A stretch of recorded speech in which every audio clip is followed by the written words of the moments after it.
할렐루야, 좋은 아침입니다. 오늘은 여건상 오디오를 중심으로 오늘 함께 은혜의 말씀 나누겠습니다. 야고보서 5장 13절을 통해서 하나님께서 역사를 이루시는 방법이라는 제목으로 함께 말씀 나눕니다. 오늘 말씀은 성령의 역사하심으로 하나님의 뜻을 이 땅에서 실제적으로 이루는 시대에 가장 선두에 서서 길을 만들어가던 예루살렘 교회의 담당 목회자 야고보를 통해 성도들에게 하나님께서 말씀하시는 내용이죠. 13절의 상반절입니다. 너희 중에 고난 당하는 자가 있느냐? 여기에서의 고난은 일반적으로 언급하는 개인이 당하는 어려움과는 조금 구별될 필요가 있습니다. 본문에서 말하는 고난은 당시 초대교회 성도들이 직면할 수밖에 없었던 신앙적 핍박을 의미하죠. 예루살렘 교회, 그 이름이 말해주듯 그곳 예루살렘은 지금 교회의 성도들이 하나님의 뜻을 세우며 이 땅에 주의 나라를 만들어 가기에는 최악의 상황이 둘러싸고 있는 곳입니다.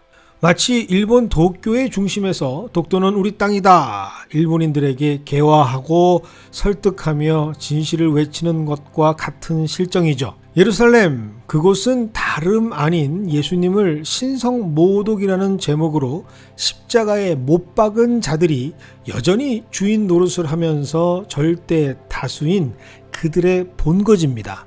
예수를 믿는다는 사실 하나만으로 투옥이 되고 삶의 터전에서 쫓겨나고 공동체로부터 완전히 배척을 받아서 사회에 이단으로 낙인 찍혀 퇴출되어 버리는 곳, 그곳이 바로 예루살렘입니다. 대표적인 예가 스데반 집사겠죠.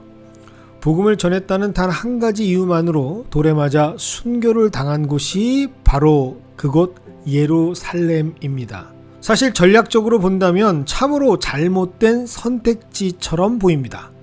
좀 더 편안하고 예수님의 복음의 우호적인 곳에서 복음이 시작된다면 더 많은 사람들에게 대대적이고 효과적으로 복음 사역이 더 긍정적으로 펼쳐질 수 있고 상대적으로 안정화되면서 그렇게 시작될 수 있었을 텐데 말입니다. 마치 예수님께서 공식적인 사역을 예루살렘이 아닌 갈릴리에서 시작하신 것처럼 말입니다. 그런데 하나님께서는 상황과 환경에 상관없이 최초의 교회를 아직까지 서슬 시퍼렇게 세워서 날카롭게 교회를 향해 찌르고 있고 대치하고 있는 이리들이 득실거리는 심장부에서 교회를 세우시고 시작하십니다. 그러니 당연히 예루살렘 성도들의 신앙생활은 핍박으로 가득할 수밖에 없는 상황이었죠. 평안하십니까? 샬롬이라는 일상의 인사가 할 때마다 그리고 들릴 때마다 절절하게 가슴으로 느껴질 수밖에 없는 상황입니다. 과연 하나님께서는 왜 이런 곳에서 새로운 하나님의 역사인 교회의 역사를 시작하셨던 것일까? 오늘 우리는 13절의 말씀 하반절을 통해서 그 이유에 대해 깨달을 수가 있습니다. 너희 중에 고난 당하는 자가 있느냐? 그는 기도할 것이요. 하나님의 입장에서는 예루살렘만큼 확실하게 하나님의 능력을 증거하실 수 있는 곳이 없었던 것이죠. 이런 곳에서 하나님만이 하실 수 있는 일들을 직접 보여주고 증거해야 그 가치가 극대화될 수 있었기 때문입니다. 하나님께서는 예루살렘 성도들에게 고난당하면 그저 참으라라고 하시지 않았습니다. 고난당하게 되면 그 고난을 가져온 근거와 그 원인을 해결할 수 있는 기도라는 솔루션을 주시기 때문이죠. 해결책이 있으면 그 어떤 문제도 문제가 되지 않습니다. 마치 시험 준비가 이미 완벽하게 되어 있는 학생에게는 시험 시간이 오히려 즐거운 것과 마찬가지죠. 지금까지 준비한 자신의 실력을 마음껏 펼칠 수 있는 무대의 시간이 도래한 것으로 여깁니다. 특별히 어려운 시험일수록 더 좋습니다. 모두가 다 만점을 받는 시험에서의 100점은 별 의미가 없습니다.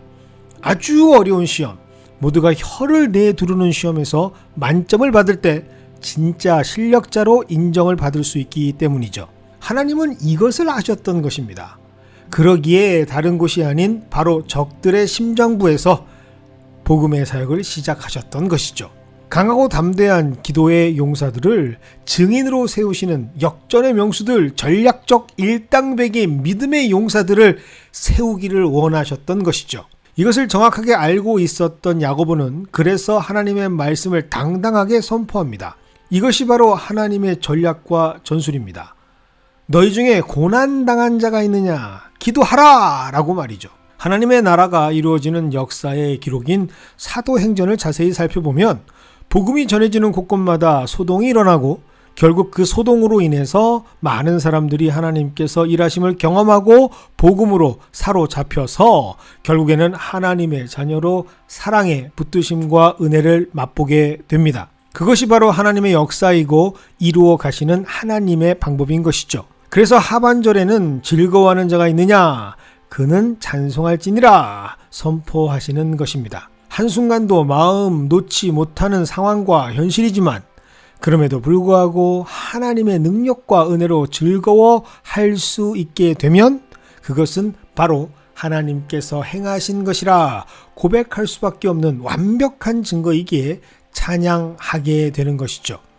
이것이 바로 하나님께서 일하시는 하나님의 방법이고 하나님의 뜻입니다. 혹시 지금 믿음 생활 가운데 예상치 못한 핍박을 받고 어려움 속에 계시는 분들이 있다면 오늘 이 말씀을 꼭 기억하시길 바랍니다. 기도의 능력을 믿으시고 의지하시면서 하나님께서 곧 극복하게 하실 약속을 담대하게 선포하시길 바랍니다. 하나님께서는 반드시 일하여 주실 줄 믿습니다. 하나님께서 말씀하시고 허락하신 주의 보증서가 바로 오늘 말씀 그 자체이기 때문입니다. 기도하면 문제는 더 이상 문제가 아닙니다. 기도하면 고난은 더 이상 고난이 아닙니다. 기도하면 고난은 찬양의 가사가 되고 기도하면 고난은 하나님의 영광을 증명하는 영광스러운 빛을 발하는 그 빛의 땔감으로 쓰일 뿐입니다. 오늘 하루도 이 말씀으로 고난을 이겨내고 승리하여 하나님을 찬양하는 진정한 성도로 기뻐하는